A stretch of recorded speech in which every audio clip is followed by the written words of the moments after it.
Assalam alaykum wa rahmatullahi wa barakatuh. Il existe un monde que l'on ne voit pas, un monde où certaines âmes blessées cherchent à nuire, par la sorcellerie, les malédictions, les mauvais œils. Mais écoute bien ceci. La lumière d'Allah ne connaît pas d'obstacle. 1. Le voile de l'invisible, comprendre la nature des maux occultes. Il existe un monde que les yeux ne peuvent pas voir. Un monde qui commence là où la lumière cesse. Un royaume d'ombre, de murmures, de regards pesants. Un monde que la foi traverse mais que le cœur insouciant redoute. Le prophète Muhammad, paix et bénédiction sur lui, nous a avertis. L'envie consume les bonnes actions comme le feu consume le bois. Rapporté par Abu Daoud. L'envie. Ce poison silencieux qui se glisse dans les cœurs. Il ne fait pas de bruit, mais il ravage. Il pousse des âmes blessées à chercher le mal, dans l'espoir d'apaiser leur propre douleur. Dans l'obscurité, certains en prononcent des mots que Dieu n'a jamais enseignés. Ils murmurent des invocations à des forces qu'ils ne comprennent pas. Ils brûlent des encens, tracent des cercles, versent du sang. Ils appellent les djinns. Ils pactisent, mais sais-tu ce qu'ils ignorent? Leur magie est faible. Car aucune parole, aussi tordue soit-elle, ne peut éteindre la lumière d'Allah. Il y a dans chaque village, chaque ville, chaque famille, un silence autour de ces pratiques. On en parle à voix basse. On détourne les yeux, mais leur existence et ses biens réels. Le mal occulte se nourrit de l'invisible. Il se cache derrière une chute brutale, un rêve terrifiant, une maladie inexplicable, des portes qui claquent, des enfants yeux qui pleurent sans raison. Une femme, nommée Khadija, pieuse et douce, était aimée de tous. Elle aidait les orphelins, nourrissait les pauvres, priait à l'aube et au crépuscule. Mais voilà qu'un jour, une autre femme, rongée par la jalousie, décida de lui nuire. Elle alla voir un sorcier payé en or. Des symboles furent dessinés, des paroles dites à l'envers. Et le sort fut lancé. Mais quelque chose d'étrange se produisit. Chaque nuit, où le sorcier tentait de renouveler son sort, il faisait le même rêve. Un feu dévorant, une lumière aveuglante et une voix qui disait « Tu ne peux atteindre celle qui se réfugie en moi ». Ce sort ne toucha jamais Khadija. Au contraire, il revint vers son auteur et lui causa des tourments insupportables. Pourquoi? Parce qu'à l'aube, avant que le soleil ne se lève, Khadija se levait en silence. Elle élevait ses mains tremblantes, les larmes aux yeux, et récitait avec une voix brisée mais ferme « Qul a'udhu bi rabbil falak, min sharri ma khalaq » 10. Je cherche protection auprès du Seigneur de l'aube, contre le mal de ce qu'il a créé, sourate Al-Falaq. Et ensuite, Qul a'udhu bi rabbin nas, ilahin nas, 10. Je cherche protection auprès du Seigneur des hommes, le Dieu des hommes, sourate An-Nas. Ce ne sont pas des mots, ce sont des boucliers, des murs de lumière, des océans de foi qui engloutissent le feu du mal. L'ombre ne peut exister sans lumière. Mais la lumière, elle, n'a jamais eu besoin de l'ombre. Les forces occultes, la magie noire, les malédictions, elles existent, oui. Mais elles se brisent comme du verre devant le souffle de celui qui dit sincèrement « Hasbi Allah wa ni'mal wakil » Allah me suffit. Il est le meilleur garant. Sourate Al-Imran 173. Regarde autour de toi. Ressens cette présence, celle qui ne dort jamais, celle qui veille, même quand tout s'effondre, celle qui dit « Inni ma'akum » je suis avec vous. Sourate Taha 46. Et si c'était là, le seul remède dont tu avais besoin, le bouclier divin, ce que le Coran dit de la protection. Il y a des douleurs que les médecins ne comprennent pas, des silences que même les psychologues ne peuvent traduire, des peurs qui n'ont pas de nom, et des poids dans l'âme qui ne viennent pas de ce monde. Allah dit « Et nous faisons descendre du Coran ce qui est une guérison et une miséricorde pour les croyants. » Sourate Al-Isra, verset 82. Tu l'as entendu, n'est-ce pas? Le Coran n'est pas une simple récitation, pas un livre de tradition, pas un texte à réciter mécaniquement, entre deux obligations. C'est une guérison, c'est une miséricorde, c'est un bouclier, mais quand l'as-tu utilisé comme tel pour la dernière fois? Imagine, tu es seul chez toi. La nuit est tombée. Le silence est lourd. Tu sens une tension dans ton corps, sans raison. Ton cœur bat plus vite. Tu ne dors pas. Tu sens quelque chose d'invisible, et puis tu te rappelles, la sourate Al-Baqarah. Tout assied, tu inspires, tu ouvres le mouchaf, et tu lis Alif Lam Mim. C'est le livre au sujet duquel il n'y a aucun doute. Al-Baqarah 1-2. Et là, quelque chose change. L'air semble plus léger, la pièce se calme, ta poitrine s'ouvre. Tu ne l'as peut-être pas vu, mais tu viens de dresser un mur invisible, une lumière entre toi et l'ombre. Et contre le mal de l'envieux quand il envie. Sourate Al-Falaq, verset 5. L'envie, ce poison silencieux qui glisse entre les regards. Elle n'a pas besoin de paroles. Elle n'a pas besoin de sorcellerie, un regard, un soupir, une pensée obscure. Et ton énergie change. Mais Allah, dans sa miséricorde, t'a offert un antidote, le Coran. Et si je te disais que le plus puissant des remèdes n'est ni suspendu à ton mur, ni rangé dans ton tiroir, mais déjà en toi, ton cœur, ta langue, ta mémoire. Réfléchis un instant. Combien de fois as-tu cherché des solutions extérieures? Combien de fois as-tu demandé à d'autres de prier pour toi? Combien de fois as-tu dépensé de l'argent dans des traitements invisibles, alors que la solution était là, au bord de tes lèvres, dans les battements de ton cœur, dans cette lumière posée sur ton étagère, le Coran, dans une maison où la sourate Al-Baqarah est récitée? Les djinns ne restent pas, la peur s'efface, la lumière s'installe, car ce n'est pas ta voix qui les fait fuir, c'est sa parole. Le prophète Mohammed, paix et bénédiction sur lui, a dit « Ne transformez pas vos maisons en tombes. Le diable fuit la maison dans laquelle est récitée la sourate Al-Baqarah. » Hadith authentique rapporté par Muslim. Tu entends cela? Le diable fuit. Il ne négocie pas. Il ne s'accroche pas.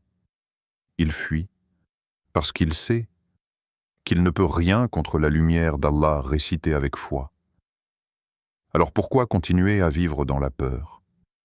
Quand tu as entre tes mains le remède de toute peur, le Coran, pas comme un livre sacré à vénérer de loin, mais comme un ami intime, une forteresse, un soin quotidien. Quand tu as mal, tu prends un médicament. Quand tu es malade, tu vas chez le médecin.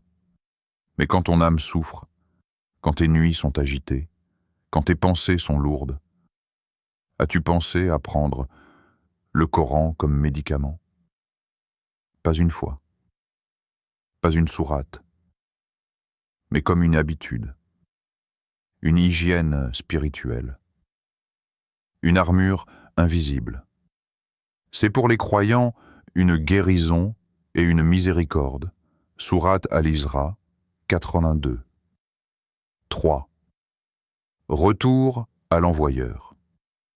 Comment la lumière inverse les ténèbres?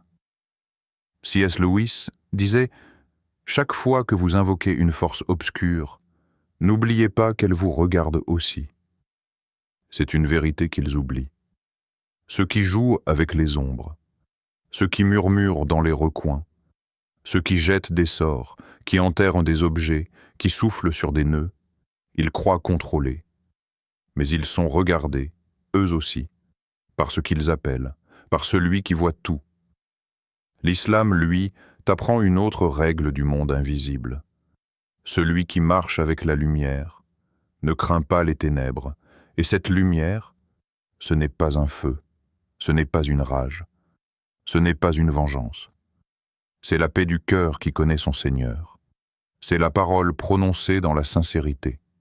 C'est l'invocation dite à l'aube, quand le monde dort encore. Le prophète Mohammed nous enseignait « A'udhu bi kalimatillah ittammati min sharri ma khalaq » Je cherche refuge dans les paroles parfaites d'Allah contre le mal de ce qu'il a créé. Ce ne sont pas de simples mots. Ce sont des épées invisibles, des flèches de lumière. Quand tu les dis avec conviction, le mal te frôle, mais ne t'atteint pas. Il se brise.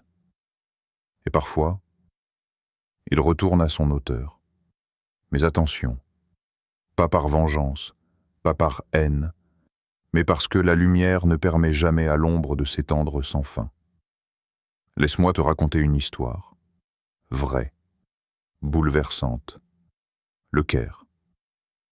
Une ruelle étroite, des murs usés, des lampes qui vacillent. Un homme simple, discret. Son commerce s'effondre. Sa santé décline. Son sommeil est ravagé. Sa femme tombe malade. Ses enfants pleurent dans leur lit. Et puis, il apprend, par un ami de confiance, son propre frère, son sang, avait consulté un sorcier contre lui, par jalousie, par orgueil. Et là, il aurait pu exploser, hurler, maudire, chercher un retour direct, un sort pour un sort. Mais il a choisi une autre voie. Une voie que seuls les cœurs éveillés peuvent emprunter.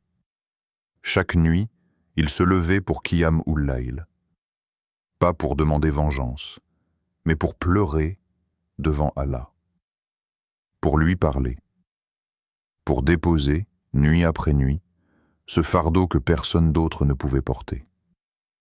Il récitait Al-Fatiha, Al-Baqarah, Al-Ikhlas, Al-Falak, An-Nas, encore et encore, jusqu'à ce que son cœur se calme, jusqu'à ce que la douleur devienne lumière. Et puis, 3 mois plus tard, un matin, on frappe à sa porte. Il ouvre, c'est son frère, mais ce n'est plus le même homme. Il est pâle, agenouillé. Les larmes coulent, il avoue tout. Il dit « Je n'ai plus de repos. Tout se retourne contre moi. Pardonne-moi. » Et l'homme le prend dans ses bras, sans un mot, sans reproche, car il sait, le mal n'a pas seulement échoué, il a guéri. Les deux, c'est cela, la justice divine. Elle n'est pas brutale, elle est silencieuse. Elle agit dans les coulisses, elle élève celui qui patiente et ramène celui qui s'égare, si Allah le veut. Le Coran dit « Et quiconque place sa confiance en Allah, il lui suffit. » Sourate At-Talaq, verset 3. Et dans un autre verset, « La ruse du mal ne cerne que son auteur. » Sourate Fatir, 43. C'est là que réside le mystère. Ce que l'on souhaite avec le cœur nous revient. Ce que l'on envoie dans les ténèbres trouve son chemin, un jour, vers la lumière ou vers la justice. Quand tu dors, il ne dort pas. Quand tu ne comprends pas, il voit l'ensemble. Et quand on t'envoie le mal, si tu choisis la lumière, elle ne riposte pas avec haine. Elle inverse. Elle révèle. Elle guérit. Et toi, quand le mal vient à ta porte, vas-tu répondre avec l'arme de la colère? Ou laisser la lumière d'Allah le ramener à son point d'origine, transformé ou anéanti? 4. La plus grande arme, la sincérité du cœur. Et si le plus grand remède n'était pas une formule que tu connais par cœur, mais un soupir que seul Allah entend? Et si la vraie protection ne venait pas du mouvement de tes lèvres, mais de ce que ton cœur dit quand personne ne regarde? Allah dit dans le Coran, ceux qui ont cru et dont les cœurs se tranquillisent à l'évocation d'Allah. N'est-ce pas par l'évocation d'Allah que les cœurs se tranquillisent? Sourate Ar-Ra'd, verset 28. Oui, parfois, ce n'est pas la force de ta voix qui fait reculer le mal, mais l'humilité de ta larme. Tu sais, il y a des prières puissantes, des sourates qui font trembler les djinns, des versets qui brûlent ceux qui vivent dans les ombres. Mais il y a quelque chose de plus puissant encore, quelque chose que le monde ne voit pas, et que le ciel reconnaît immédiatement. La sincérité, pas celle qu'on affiche, pas celle qu'on dit avec de beaux mots, mais celle qui surgit quand tu es seul, face contre terre, et que tu murmures à ton Seigneur, « Ya Rab, je n'ai que toi, je suis faible, mais toi tu es fort.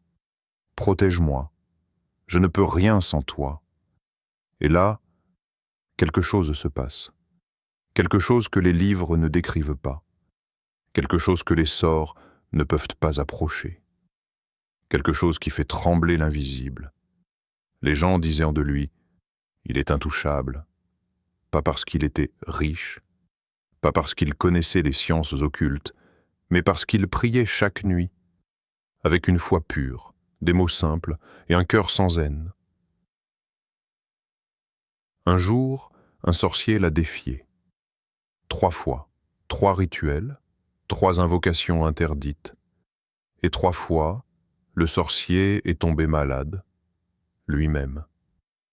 La dernière fois, il est venu au vieil homme en larmes, et l'homme a dit « Tu t'es battu avec de la poussière, contre une lumière que tu ne comprends pas. Tu comprends? La foi sincère ne s'achète pas. Elle ne s'imite pas. Elle ne se mesure pas en apparence. Mais elle repousse ce que les autres craignent, sans élever la voix, sans lever la main. Peut-être que tu as peur. Peut-être que tu sens une oppression. Peut-être que tu as essayé des protections, des invocations, des ruqyas. Mais as-tu déjà pleuré pour Allah? Pas parce que tu veux que le mal parte, mais parce que tu veux lui seul. Tu sais, quand tu aimes vraiment Allah, les sorts deviennent poussière au vent. Ils frappent, mais ne trouvent pas d'ouverture. Ils cherchent ton âme, mais elle est déjà occupée par la lumière. Et mon serviteur ne cesse de se rapprocher de moi par les œuvres surérogatoires, jusqu'à ce que je l'aime. Et lorsque je l'aime, je deviens son ouïe par laquelle il entend, sa vue par laquelle il voit, sa main par laquelle il saisit, et son pied par lequel il marche. Hadith Qudsi, Sahih al-Bukhari. Alors tu vois, quand tu marches vers lui, il court vers toi. Et quand ton cœur est sincère, même le plus ténébreux des envoûtements devient une brise faible contre une montagne, parce que parfois, la plus grande protection, c'est d'être entièrement vrai devant Allah. Et à ce moment-là, même les djinns fuient, pas à cause de toi, mais parce qu'ils voient quelqu'un d'autre se tenir derrière toi. As-tu mis ta foi dans la peur, ou dans celui qui est au-dessus de toute peur? As-tu regardé les ténèbres, jusqu'à croire qu'elles étaient plus grandes que la lumière? Ou as-tu levé les yeux vers celui qui dit au cœur affligé, « Sois tranquille, je suis avec toi ». Et si la véritable magie n'était pas dans les rituels que certains craignent, mais dans ce que personne ne peut voler, un cœur rempli de l'amour d'Allah, car c'est cette lumière-là qui guérit, c'est cette lumière-là qui protège, et c'est elle seule qui renverse tout mal, pas avec fracas, pas avec colère, mais avec une force douce qui ne vient pas d'ici. Regarde au fond de toi, tu n'as pas besoin de voir pour croire, tu as juste besoin de te souvenir. Souviens-toi, Allah dit, et quiconque place sa confiance en Allah, il lui suffit. Sourate At-Talaq 3, répète avec moi ce soir. Hasbi Allahu la ilaha illa huwa. Alayhi tawakkaltu wa huwa rabbul arshil azim. Allah me suffit. Il n'y a de divinité que lui. En lui, je place ma confiance. Et il est le Seigneur du trône immense. Dis-le avec le cœur. Dis-le avec le souffle. Dis-le avec ton âme fatiguée. Et laisse sa lumière te recouvrir. Comme une couverture invisible, plus chaude que le feu, plus douce que l'aube, plus forte que toute attaque. Juste le souffle. Juste Allah.